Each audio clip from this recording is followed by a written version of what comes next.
Sou Maria do Carmo Frisch Passos, de Minas Gerais, vice-presidente do Núcleo Brasileiro do H. pylori,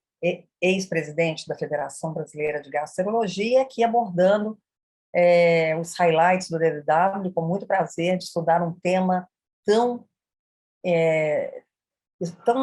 abordado no DDW, tão importante para todos nós, que é a microbiota intestinal. Um dos trabalhos apresentados lá foi muito interessante, foi apresentado pelo professor Thomas Lui, ele é professor da Universidade de Calgary, e o que eles fizeram foi uma combinação de 8 cepas bacterianas comensais, quer dizer, probióticos, tentando ver se essa combinação de cepas seria eficaz na prevenção da recorrência da infecção por Clostridioides difficile. Nós sabemos que o Clostridioides difficile, ele leva a uma colite pseudomembranosa, muitas vezes refratárias, tratamos uma vez, tratamos 2 vezes, 3 vezes, e nós sabemos que o transplante de microbiota fecal nesses pacientes refratários é uma opção muito interessante, tem se mostrado muito, já em vários lugares do mundo, e também no Brasil, inclusive aqui no Hospital das Clínicas do Instituto Alfa, os trabalhos realizados foram interessantíssimos também, mas o que esses autores propõem é uma nova combinação de esporos bacterianos, digamos assim, contra o Clostridioides difficile. Eles foram produzidos, eles falam muito nessa apresentação, em condições rigorosamente controladas, era uma forma em pó, e o paciente recebia durante 14 dias.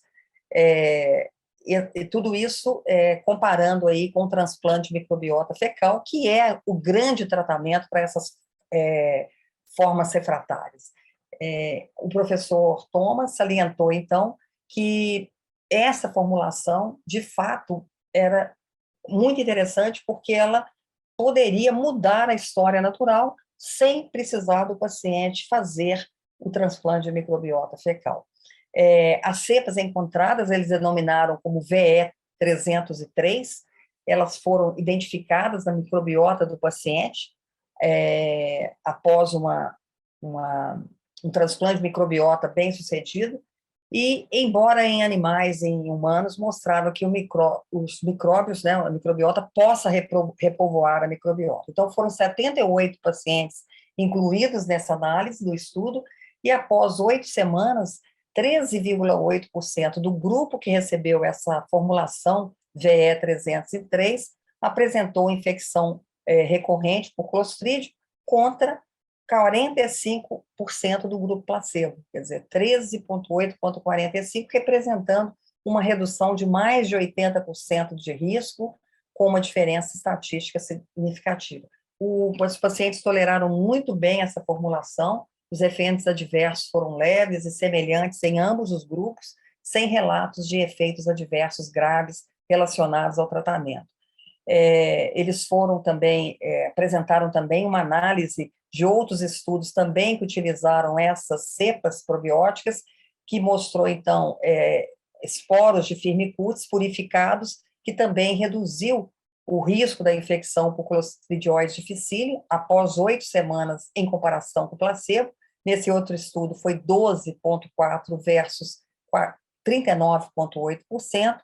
e essa nova análise avaliou também ácidos graxos de cadeia curta e média ramificada nas fezes dos pacientes. E após 1 semana de tratamento, houve um aumento no butirato dos ácidos graxos de cadeia curta, e eles continuaram a ser vistos na 2ª semana, na 8ª semana, e os resultados sugerem que o aumento da produção desses ácidos graxos também pode ser um fator da melhora clínica, e apresentando, então, resultados bastante interessantes para nós. Essas abordagens têm um potencial muito grande, segundo os moderadores e presidente daquela mesa que coordenaram a sessão, onde eles ficaram bastante entusiasmados com essa possibilidade, tanto a formulação com Firmicutes, quanto a formulação com as 8 cepas, que seria, então, muito interessante, passam pelo estômago, são resistentes aí, e depois elas, então, vão colonizar o intestino, e tiveram resultados muito interessantes, talvez até comparáveis, ou um pouco menos, mas bastante interessantes em relação ao transplante de microbiota fecal, claro, utilizados em pacientes com Clostridium difficile refratários e que têm infecção recorrente, eram pacientes que tinham já 3 a 4 infecções recorrentes. Então, esses pacientes, de fato, tiveram um benefício muito grande e fica aí um leque aberto de uma nova possibilidade da gente ter combinações probióticas para o tratamento preventivo de novas infecções pelo Clostridium difficile em pacientes refratários ao tratamento. São trabalhos muito interessantes apresentados no DDW 2022 e que nós gostaríamos de ter trazido para vocês, por isso apresentamos esse estudo. Muito obrigada pela atenção e estamos aqui com muito prazer agradecendo à APSEM mais uma vez a oportunidade de podermos fazer essa grande revisão deste tema, microbiota intestinal e Clostridioides difficile e microbiota intestinal. Muito obrigada.